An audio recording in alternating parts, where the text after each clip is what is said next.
Hey, welcome to Carp's Workshop. Today we are building end tables for my master bedroom. Two of them, as a matter of fact. On the video, what we're going to do is build a step-by-step guide on how to do this. One, including the drawers. Two, the routers, on what we did and the router faces. And then we're also going to do staining and finishing on this, and then installation into my master bedroom. So let's get to work. Hey, make sure to tune in to the end of the video to see the complete project and the end tables installed in the master bedroom. Also, if you do like the content and the instruction on the video, please like and subscribe to our channel. And we'll talk to you soon. 6 pieces at 14 for two tables.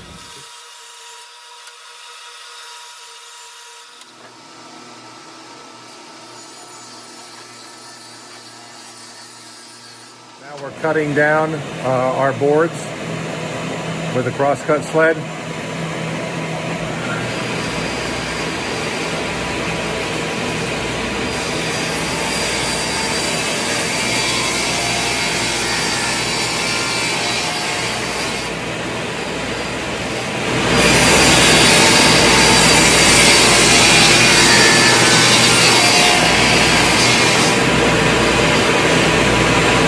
Ripping down this big board right here. That's going to be, it's a 10-inch board right now, but we're doing 3-inch slats for the supports on the back of the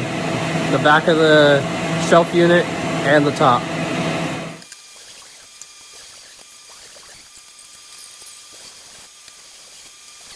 All right, Jake, we set a stop block up for our supports. They're 3 inches wide. And we're doing 22.5 is what we're doing on all of these. Pocketing the bottoms is what we're doing here.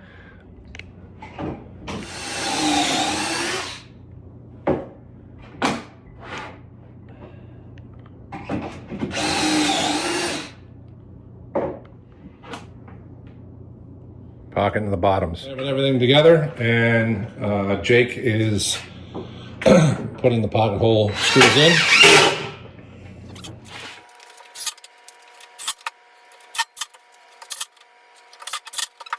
What Jacob's doing right here is we're putting French cleat on the back of the cabinet is what we're doing.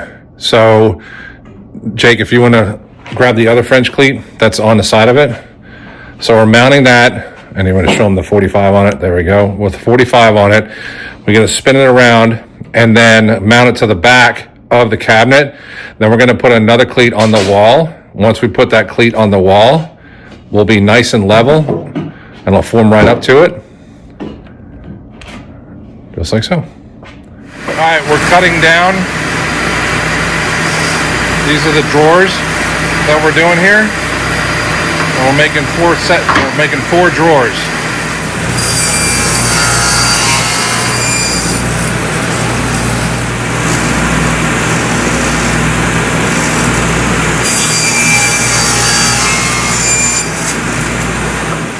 I'm cutting all these out, making a cut with our miter. Got a stop block here. Already made one cut. I'm just making this bigger so I can fit in this board for the bottom of the drawer. Right there. So I'm doing, putting it in there. Putting the blade halfway on the plywood. As you can see right here. I'm just going to make one more pass. So in turn, put this in, and it'll slide right in. There we go for the bottom of the drawer.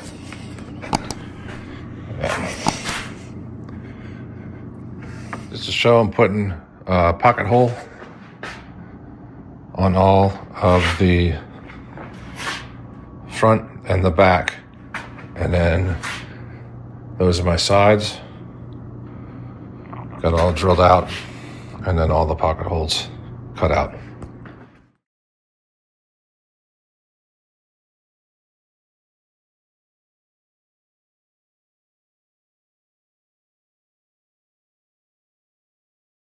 Okay, so what we're doing here, I got all the drawers built. I'm on the last one, and I just like to round over all the edges on the drawer. I know that's not going to be seen, but I'm going to round the edges around here, all the way around. Get a good coat of sand on everything, and just round all the edges. And that's it. We're putting a 4.5-inch block on these sliders, and makes it nice and level and easy. Flush for that. In reference, it's an 8-inch drawer.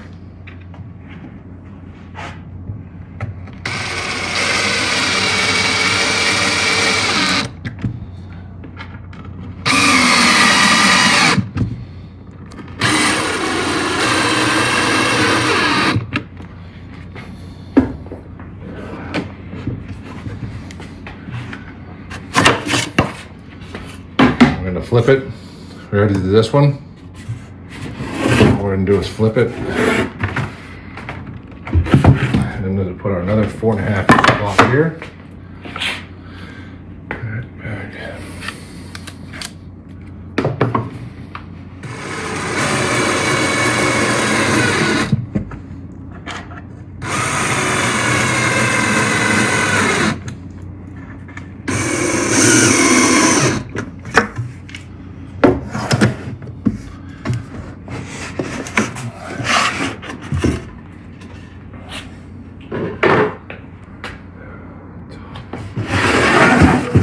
And we're going to put 2 half-inch sticks underneath.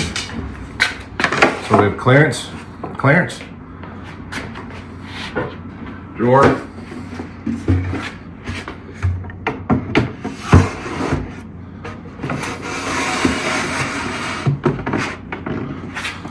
half-inch clearance, push it down.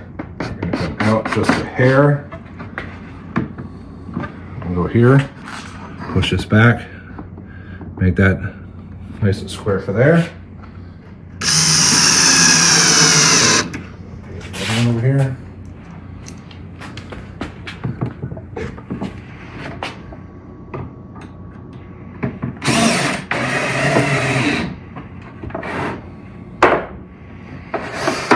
Okay.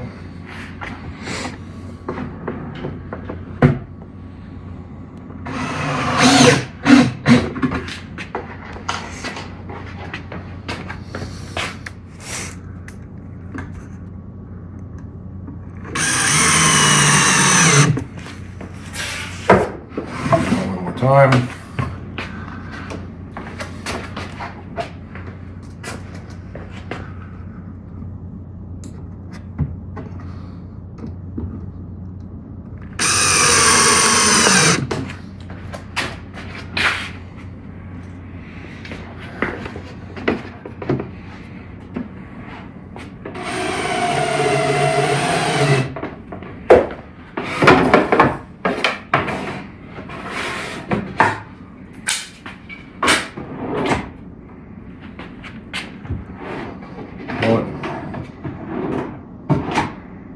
I'll close, and then all we're going to do is flip it over.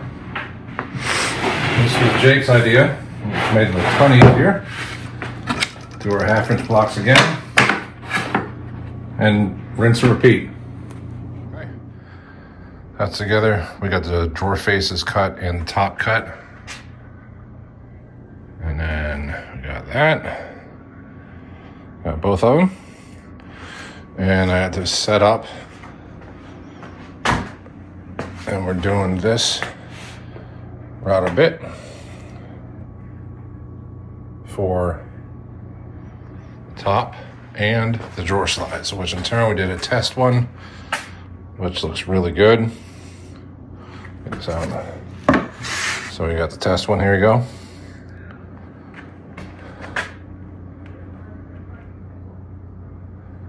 And we'll get that tomorrow.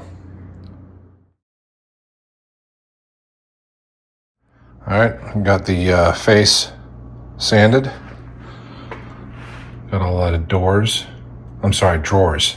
Got all the drawers. The face is sanded.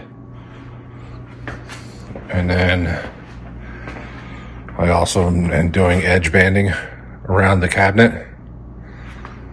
And one right there is that's done. So, final coat here.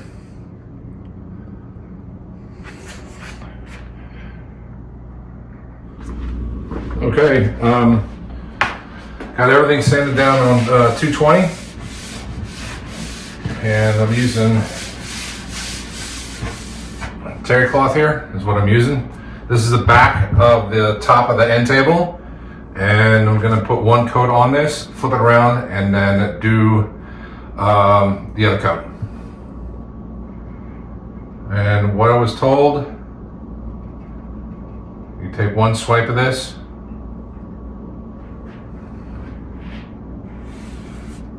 nice and even coat.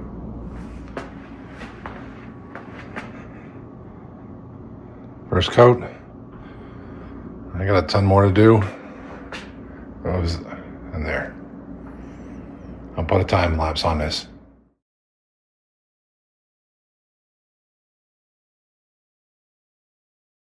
Tried something new. This is polyurethane spray instead of the wipe. Put one coat on.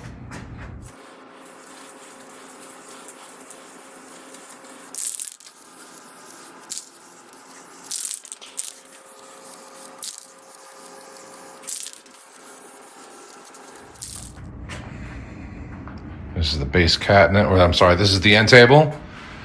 Looks good so far. It says to apply one coat and then wait 2 hours for a secondary coat, or wait 72 hours, light sand, and a secondary coat. So I'm gonna wait 2 hours, let this sit, and do another coat, and we'll go from there. Okay, I don't know if you can see it. I can, but I put 2 coats of poly on it.